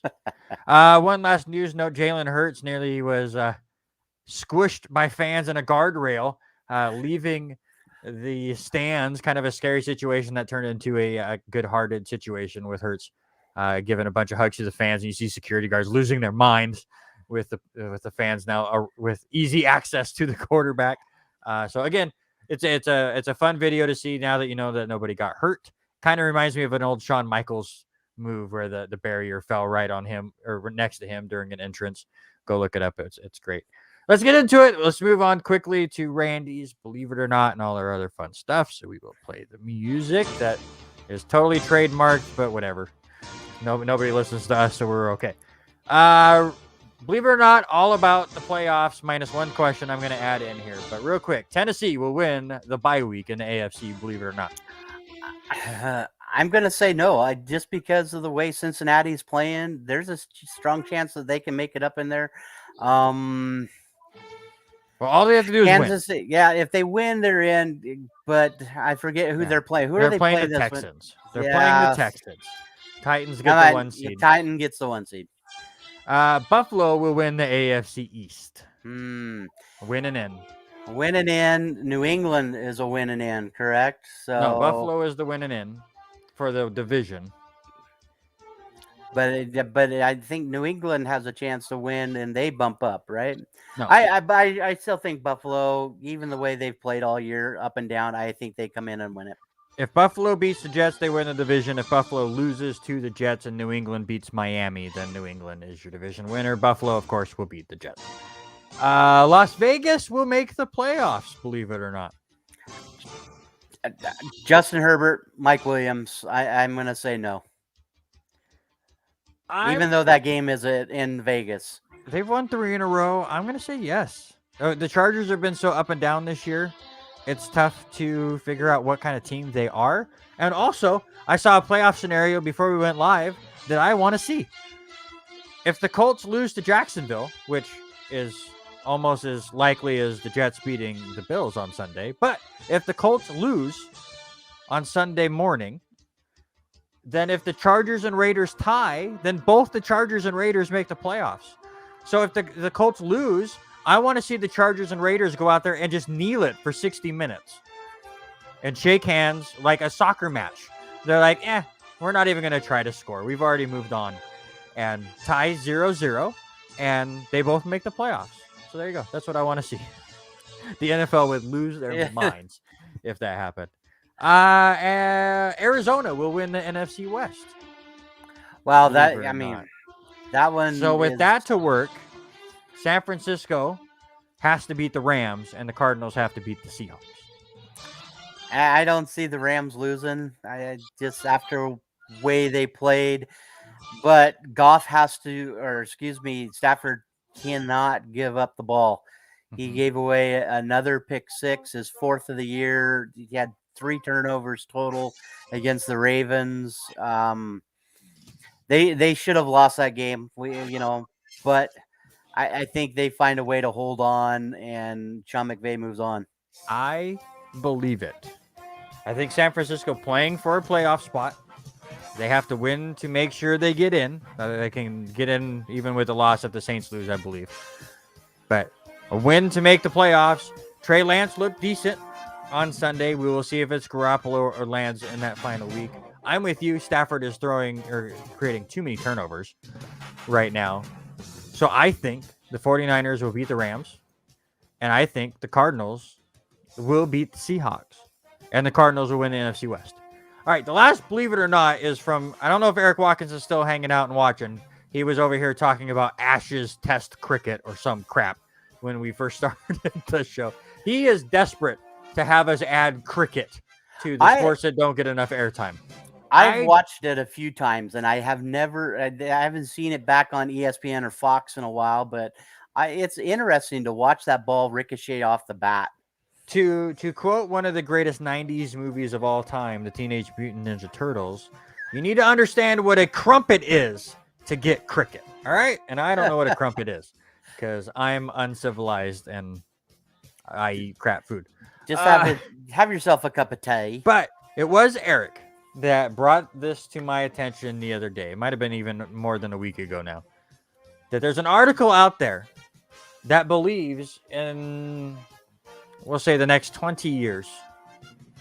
I didn't remember their timeline. But in the next 20 years, believe it or not, we will have 40 NFL teams. He talked about that a couple of weeks ago. And you and I think we talked about it at bowling after that conversation of where are you going to put another team? Is anybody going to want to go to Billings, Montana? No, you'll get St. Louis, you'll get Portland, you'll get a Canada team or two. Would you put one? Would you put one in Idaho? Would you put one in Boise? No, don't. Let's not get crazy. They'll put one in Mexico City. They'll put one in Toronto. They'll put one in. Let's go to Albuquerque. Calgary. Let's go to Albuquerque, New Mexico, and play and be the Albuquerque. I can see the Albuquerque Alps versus the Portland Weed Smokers on Monday Night Football in 2037. I don't know. By the way, if the NFL ever expands teams, our bowling league's in trouble. Yep. We don't have room for them. We'll have to have 3 matchups in one pair, and that will be there forever. All right, let's move on. We'll move on to the NFL awards really quickly. You've got the easy one. So I will just go ahead and throw it out there to a Seattle Seahawk, Rashad Penny of the Seattle Seahawks, 170 yards, 2 touchdowns. He played well. But you had the easy one, and I didn't want to go with his counterpart. So go ahead and hit the main one. Listen, I'm going with this guy just because I had him on for last week too, but Joe Burrows has been a beast the last 2 weeks. 8 touchdowns in the last 2 weeks, almost 900 yards passing. He's just huge. Another big performance. The big one for me that stands out and why Cincinnati is succeeding right now, he has not had an interception since December 5th.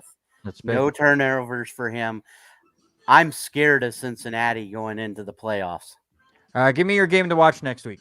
I've got to go with the Raiders Chargers. There's a lot to happen in that one, but I'm afraid to tell this because our guest here in a minute, he leans one way. I'm pulling for the Chargers. I want to see Justin Herbert. Oh, yes. Piss off the judge before our sports draft. That's so great. I love it. I need that. For me, I Chargers and Raiders, very, very important for me. Obviously, in our bowling league, I bowl with a Raiders fan, and we bowl during Sunday Night Football. So his focus might be a little bit off. So we'll be watching a lot of that game. For me, I brought it up earlier. Very important game, 49ers and Rams. For me, you look at our pick'em, super, super fast. We both went 10-6 in week 16. We were both 11-4. Here this week, we both picked the same team, which I can't even tell you who it was. Who did we pick? We took Cleveland for tonight. I forget. So you still have your 5-game lead. So congratulations there. And I just skip around down here because I wanted to bring this up before we got to our guest and our sports related draft. And again, everything is running long today, and we're having fun, and that's okay. But I do want to bring up the passing of John Madden and Dan Reeves, two very iconic personalities in the NFL world. Dan Reeves died at the age of 77, just 18 days before his birthday. Played for the Cowboys back in the 60s and 70s, coached for the Broncos, Giants, and Falcons. Won Super Bowl 6 as a player, won Super Bowl 12 an assistant coach. Ended up losing 4 Super Bowls as a head coach in his time, lost Super Bowls 21, 22, and 24 with the Broncos, and then lost to the Broncos as the head coach of the Atlanta Falcons, the old Dirty Birds, back at Super Bowl 33. 2-time NFL Coach of the Year. He's part of the Denver Ring fame. Over 200 wins as a coach. One of just 9 coaches with over 200 wins. My question to you real quick is Dan Reeves a Hall of Famer? As a coach, yes, I think so. I mean, hands down, what he changed the dynamics in Denver, it just was something phenomenal for a city that needed something. And I think he does. Eventually he'll get in, whether it's this year or next year. I think within the next couple of years, he'll be in. Do you remember the Dirty Bird dance? I do not. I remember. I remember watching something like this. Yeah, something. And then you do, something like that. There you go. For me, the stat that I saw that stood out: Reeves and Marty Schottenheimer are the only 2 eligible for the Hall of Fame NFL coaches that have 200 wins, and they're not in the Hall of Fame. But with that said, I don't think Marty Schottenheimer is a Hall of Famer, but I do think Reeves is, and it's sad that he will not be alive when he gets enshrined there if he does. And the other one, of course, John Madden, that was took over news waves around as he right before the end of the year. He passed away, only to be surpassed by Betty White passing before she hit 100, which is sad too. But Madden, 85 years old, he did celebrate his 62nd wedding anniversary with his wife just 2 days before his passing. So at least he was there for that. He was part of the Eagles practice squad in 1958, never played a game in the NFL because he had knee injury and was unable to partake in the NFL. He was a head coach for the Raiders from 69 to 78. A ridiculous record of 112, 39, and 7 as a head coach. Was the Super Bowl 11 champion, made the playoffs 8 of his 12 seasons with the team, never had a losing season. Absolutely fantastic. But most people are going to more remember him for was his commentating. Worked for CBS, Fox, ABC, and NBC. He was all over the place. 12-time Emmy Award winner. He's part of the Pro Football Hall of Fame in 2006. Created the All Madden team, which was a huge thing in the 90s back in 1984. And of course, he lent his name to a little football game back in 1988 that you might have heard of. Just saying, even though that game now is crap and microtransactions out of its mind. But it was very innovative of him to understand that video games, even back in 1988, could be used as an educational tool. And that was why he put his name on it. He thought coaches could use it to teach coaching and teach plays and also practice the plays on the field. And as graphics get better and better, I think that has become more and more of an actual thing. So sad to see Reeves and Madden both go, but that does bring us to our sports-related draft, which will bring in our guest, which we talked to a couple weeks ago, and he was listening, and we talked to Zach Eastman. But Mike Tatko, I asked the question to Robert Hagan when we started the show. Have you recovered yet from the Avista Holiday Tournament? Hi, guys. It's great to see you again. Yeah, I have. In fact, I woke up that next day and immediately went to my computer and started making notes on how we can be better. I think if you celebrate and think you're great, don't get me wrong, I think it was a wonderful, wonderful tournament, and you guys were both a big part of it. But I think if you think you're great and just put it in the drawer and never think about it, then you're losing something. And so we have work to do. We're going to make it better. And I'm going to involve you guys in the planning on how we make it better, because you see we've already discussed it. Robert wants more media access. We need a pre-day. Have the guys come in one day or extra early, and we have a media day. We let the coaches come in for a couple hours with a couple of the players. We have a media day with it. Well, after watching and listening to your interview with Zachary Eastman today, he would be the highlight of media day. I mean, what a guy! Yeah, what a coach. They're a fun group to watch, and I find myself. They're great to watch on the court, but I find myself looking over at the bench and watching how they react. And they're also happy when someone else makes a play. There's no selfishness on that team. Him and his assistants do a tremendous job. And then my suggestion, which was because I'm a nerd and I like goofy things like this, but can we get a skills competition before the championship games? Get a 3-point shooting contest or something between these kids? I'm just thinking of having a circus-like environment with how big the crowd was before the championship game. Somebody asked me after the last Avista NAI World Series, can we have a home run derby? Right? I'm like, these people come from all over the nation to play baseball to win the national championship, and I don't know that the coaches are going to allow these people out there to have a home run derby, and I don't know if the coaches are going to allow these people to be in a slam dunk competition, because what if somebody gets hurt? I mean, Case Wynot got hurt earlier this year going up for a dunk. He hurt his hip. So I don't need a slam dunk contest. I just don't know how much these coaches. I just want to see him jack up. I'm open to anything, you guys. I'm open to anything. Yeah, I'm open to whatever you guys want to do. Let's bring it on. No, it was a fantastic tournament, and thanks for letting us be involved. And God, the crowd was so great. We've said it 30 times on this show. The atmosphere, especially in that championship game, especially for the Lapwai Lewiston game, just the energy level I had on the radio, I've been told by a few people was easy to feel, because they had me all jacked up. There's no lack of energy, little lack of oxygen with the fast-paced game, but no lack of energy. But Robert, it is your time, sir. You were the one that picked this week's sports-related draft. Go ahead and introduce it. Well, we were looking at doing this 2 weeks ago. We were going to do it this last week when we were at the Avista, and it for my favorite time of the year is always bowl season. And I thought, okay, what better way to think about who the best announcers were or are of all time. And then we had the passing of John Madden. And so it brought a whole new realm to a new way we wanted to think about this one. And we're still going to do it. We want to know. And we drafted our best football announcers of all time, whether it's college or pro. And so which is very hard. I mean, and we stuck it to just one sport. We could have went to the guys that cross, do the Joe Buck that goes back and forth between football and baseball, but we stuck with just football.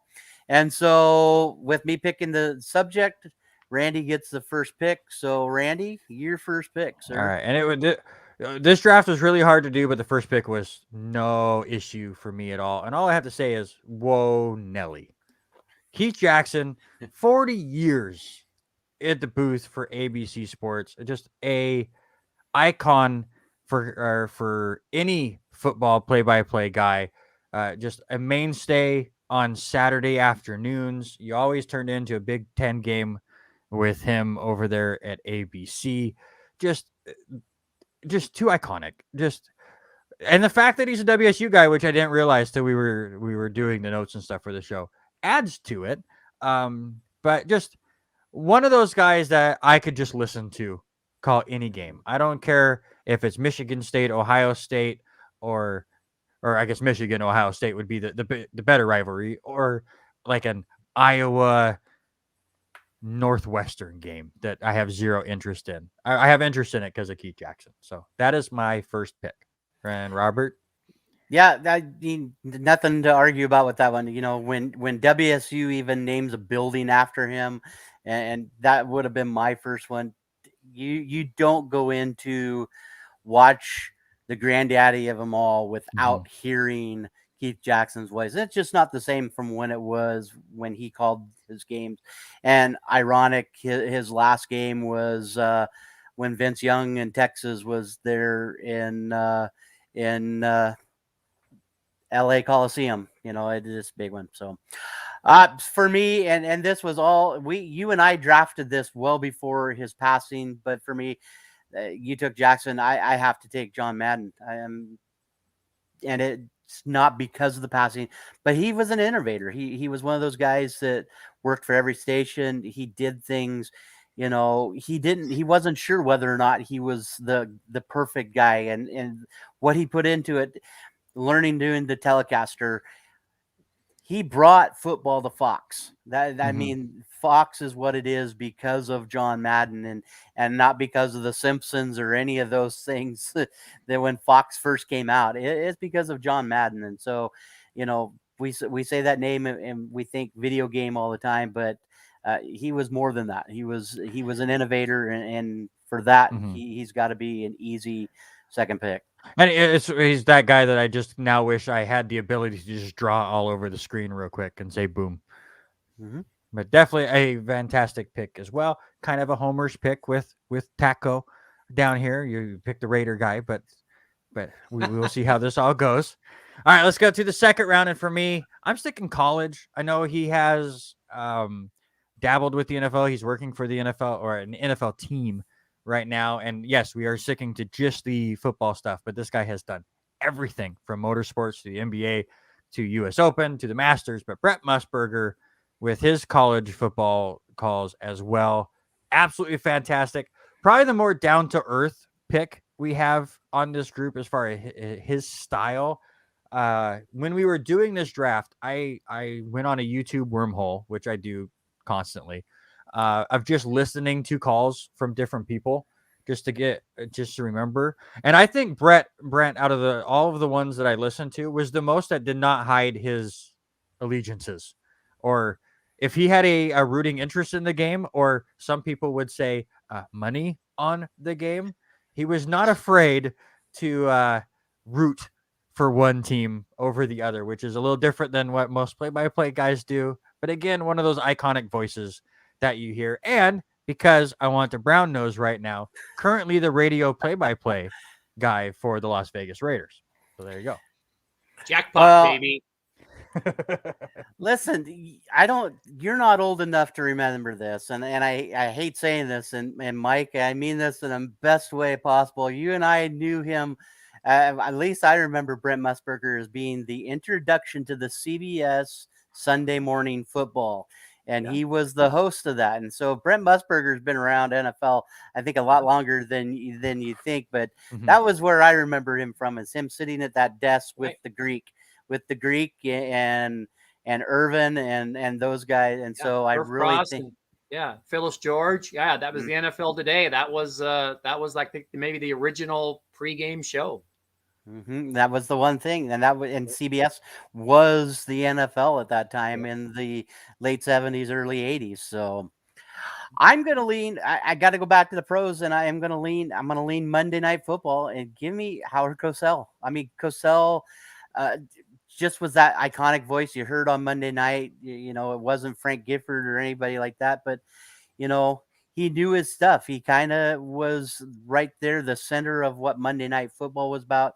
I know there was a lot of people that didn't like working with him. He was not the easiest to get along with, but he has that iconic voice that you just always wanted to hear. So I'm going to go my second pick with Howard Cosell. It's not a good pick. Obviously, a bit before my time, but you've seen several clips of him, and especially with Muhammad Ali. Definitely iconic. So I can't be upset about that pick. And I'm going to finish mine with the trifecta of college football. To me, maybe even though I listen to I've watched more NFL than college football. Obviously, with technology these days, I'm watching more Red Zone. So I'm watching all of the football games all at the same time. So it bounces around a lot more. And with college, I'm focused just on the one. And I grew up with all three of these voices. But Vern Lundquist is my third pick. And yes, it's another pick that if we were doing all sports would be the easiest slam dunk. Because again, iconic voice of the Masters, especially over the last 20 years. He's done a lot of March Madness stuff. I still think my favorite call from him is the Christian Laettner shot in 1992. On top of, he was the voice of the Tiger Woods chip in that we saw the Nike logo. It was the perfect commercial during the Masters.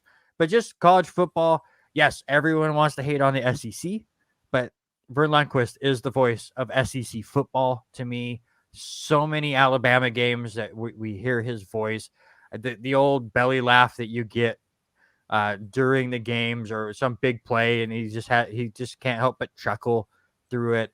The Alabama Auburn missed field goal return for a touchdown, and just he's probably my favorite play-by-play guy to listen to in an interview, where just obviously he's been around for so long. He's been part of the sport for like 60 years. So he's been around and can tell stories about Keith Jackson and Howard Cosell or the way things have changed now, and just has this amazing like grandpa feel to him, which is perfect for college football. So that's my pick is Vern Lundquist. Yeah, another good pick. But I think he's one of those ones that kind of broadened each direction, and he was different. You know, he did so many different things. I'm going to lean my third pick, and I'm going to go with the guy that ended up making the team, probably the best team that ever has done a college football or a national football game, and that's Pat Sumrall. Pat just did so much for the game. He took on, after having a couple of different partners for a long time, he finally got paired up with John Madden. But you know, he really loved like Harry Carey. He grew up listening to that kind of stuff. He had so many people that he worked with. Don Meredith. He worked with Meredith for a while. He also worked with Tom Bookshire. But I think his best thing was to get paired up with when John Madden. I mean, look at how many Super Bowls they did. They were together for, I want to say, Super Bowl 16, 18, 21. He made the call of the Dwight Clark catch. I mean, the catch for the 49ers to win over the Dallas Cowboys. I mean, he's had a lot of different calls, and I just think that you can't have this draft without the duo on there. All right, so Mike, this is a difficult one for you. College versus NFL, which is something that I noticed when we were making the picks. But I have Keith Jackson, Brett Musburger, and Vern Lundquist.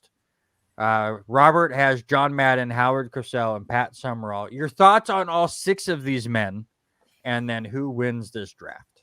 Well, it's you guys are good. It's, I mean, and not only the guys you picked, but the reasons you picked them. That's, anybody can just throw out names, but you've done your homework.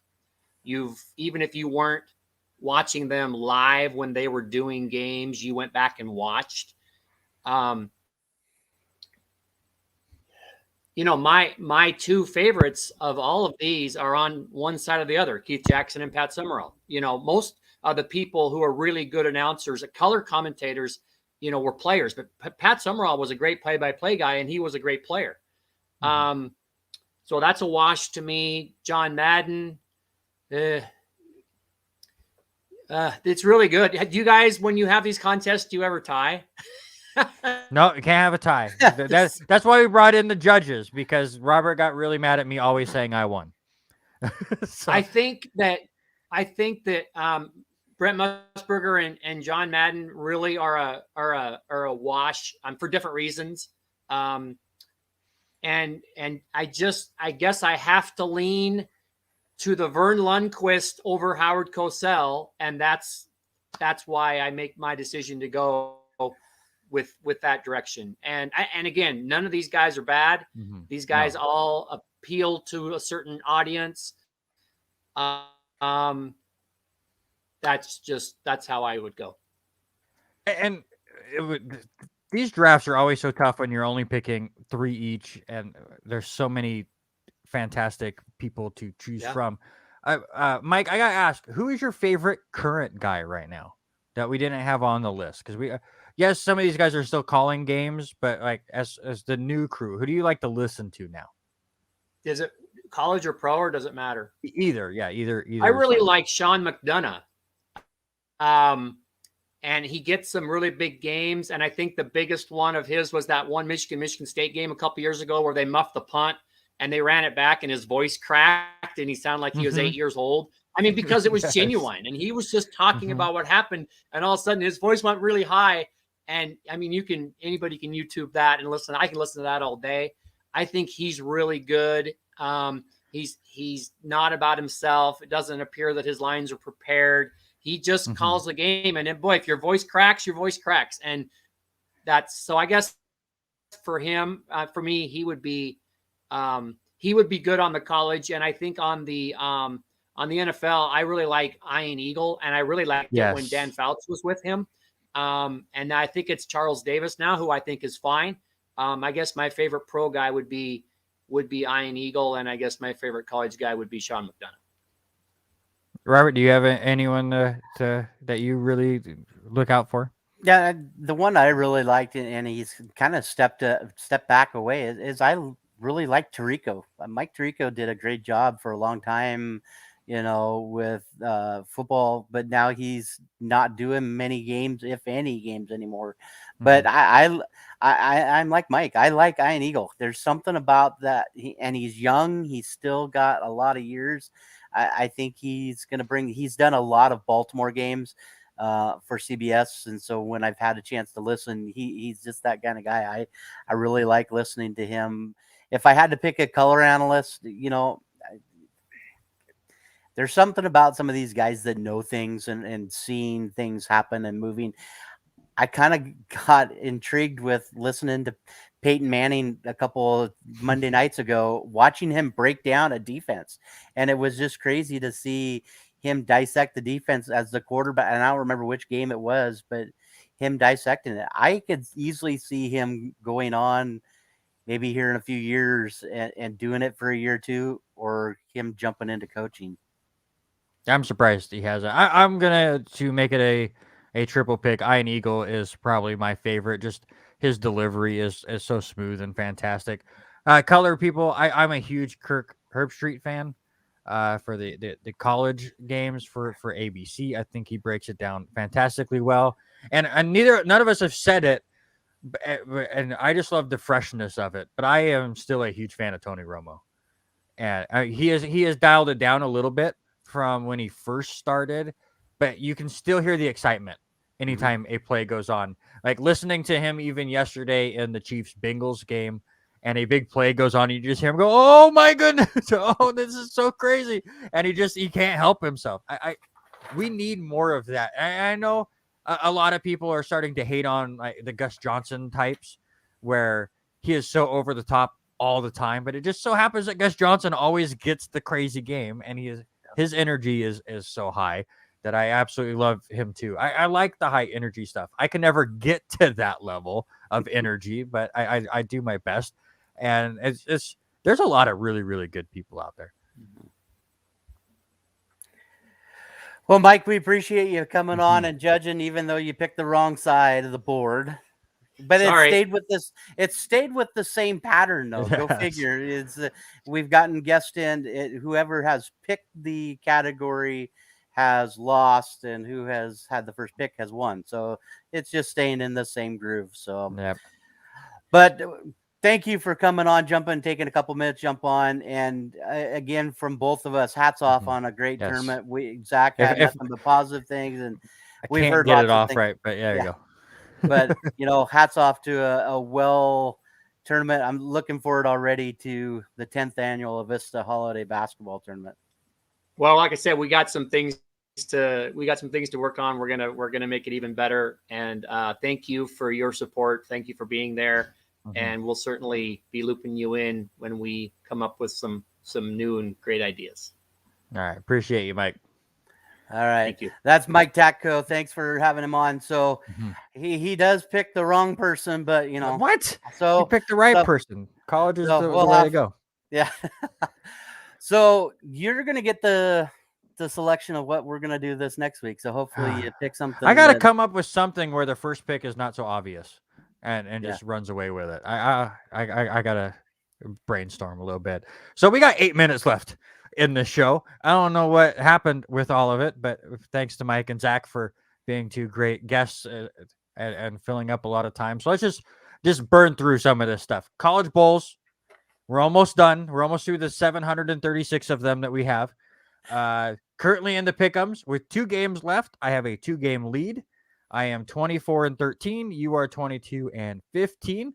We do pick the game different tomorrow between whoever the hell it is. I've lost track of what we're at. LSU and Kansas State. In the Texas Bowl, I have Kansas State. You have LSU. And I never wrote it down. Come on, dogs. Go dogs. And we get to the national championship game, and we have not told each other, but I think you just did.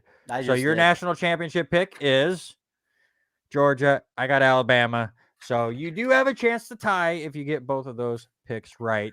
Let's talk about the semifinal games real quick. Alabama crushes Cincinnati 27-6. Can we please calm down about we finally are having a true playoff scenario with the small guys getting in, please?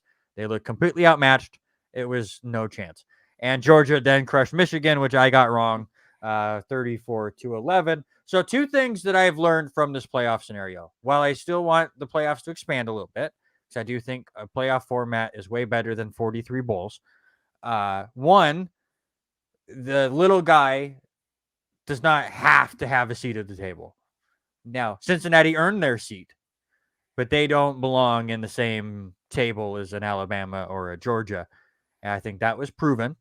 And 2, as much as we hate the SEC, that damn conference always has the best teams. Mm-hmm.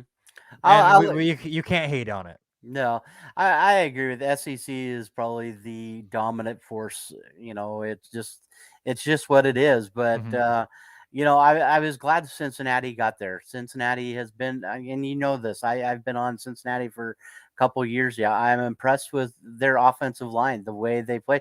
They just went up against a heck of a lot better ball club with Alabama. So I am with you. I think we need to do something a little bit different with the playoff system.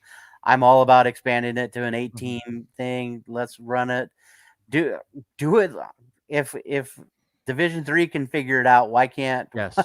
Why can't these other ones? You can still have the championship at the same time. You can still give a little break for the finals for actual college work, and we have several weekends of bowl games. Just have them be the same teams.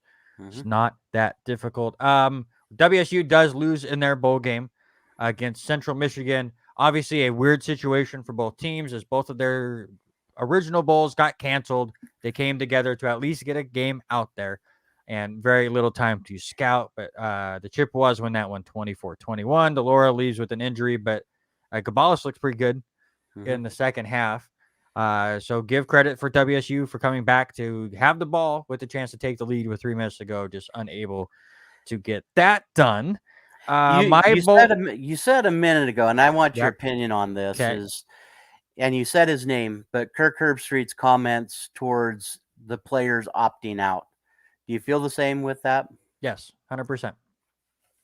However, I feel the same. Somebody commented at him, and I forget who it was. It was a former player, that coaches should be held to the same standards, and I 100% agree with that. Bowl games, playoff games, that's part of your season. I would agree. Players don't opt out of the NCAA basketball tournament, and maybe that's why we need the tournament format, so players are less likely to opt out. They're opting out because you're giving them 30 days between their last regular season game and their bowl game. If you do a playoff format where you take 1 week off so you can get finals done, then go right into the tournament format, I don't think you're going to get as many players opting out, and we won't have that. However, coaches should not be able to leave for another school until the season is over, which means after the national championship. I don't think you should be able to go, my regular season is done, I'm leaving Central Michigan to go to Michigan State. I don't think that should be allowed. Your season is not over till your final game is done. I think that goes for players and coaches. We're out of time. We'll talk more about the college bowls when college season is done. But I wanted to throw out there LCSC playing right now at the P1 FCU Activity Center. The girls right now are tied in a good one with Warner Pacific. They both have 52 points with 5:35 to go in the third, and then the men will go on right after them. The women did win their game on Saturday. This was the game that was scheduled for Friday and got moved due to weather. They won their game on Saturday against Multnomah 79-51, so they are now 11-1 on the year. The men, they also won against Multnomah on Saturday, but it was crazy. They win that one 91-90 in overtime. They trailed by 8 with 5 minutes to go. Silas Benyon hit a big 3 to give LC the lead with 46 seconds left. Multnomah tied it with a layup with 2 seconds to go. And then Kai Warren hit the game-winning 3 with 1:12 to go in overtime, and then nobody was able to score after that. So a fantastic win there. Again, the men will take on Warner Pacific tonight at 5 p.m., and then the Warriors will be on the road this weekend at Oregon Tech on Friday, at Southern Oregon on Saturday. And with that, we have no other time. Give me my trivia question, sir. All right. Well, there was 2 questions in the so do you want a receiver question or a quarterback question? Give me a receiver question. All right. So in the notes, 1987, Steve Largent set the all-time NFL career catches with 752 catches. He ends his career with 819, which is 31st all time. How many players have 1,000 receptions or more in the NFL? You put on there Jerry Rice with 1549, Larry Fitzgerald with 1432. I'm guessing that's first and second. They are 1 and 2. How many players have 1,000 receptions in a career? He's 31st with 819. So you just do some quick maths. I'll say 19 players. You're very close. It was actually 14. Tony Gonzalez, Jason Witten, Marvin Harrison, Chris Carter, Tim Brown, Terrell Owens, Bolden, Reggie Wayne, Andre Johnson, Steve Smith Sr., Isaac Bruce, and Hines Ward. There you go. He stumped me in the end, but I do win the sports-related draft. Listen, I know not a lot of people were able to hang out with us live due to our schedule changes, doing it a day early, doing it earlier in the day, but hopefully you were able to watch the show, the recording of it, because the Zach Eastman interview, possibly my favorite one of the season, and we've had some really, really good ones over the year and a half that we have done this show. Zach's a very, very good dude. We've known him for years with our bowling leagues. and to see the things that he has been able to accomplish over there with Lapwai is nothing but inspirational over there. So thank you to him for hanging out with us for a good 15-20 minutes. And of course, thank you to Mike Tacko, not only for putting on the Avista tournament every single year and letting us be involved with it, but coming on and picking the correct person in the sports related draft, which was me. So again, thank you, Mike, for hopping on and hanging out with us. It's been a blast. This 2 hours completely flew by. We took 5 extra pages of notes that we don't even have a chance to get to because everything ran long. But I still am very, very happy we got a full hour of good, I think, good radio as far as the Avista tournament goes and the interview with Zach. But I got to get out of here. I got to go get my kid. So that's Robert. I'm Randy. We are here normal time, Tuesday, 6 p.m. Pacific time next week. Join us then. But for now, we are out.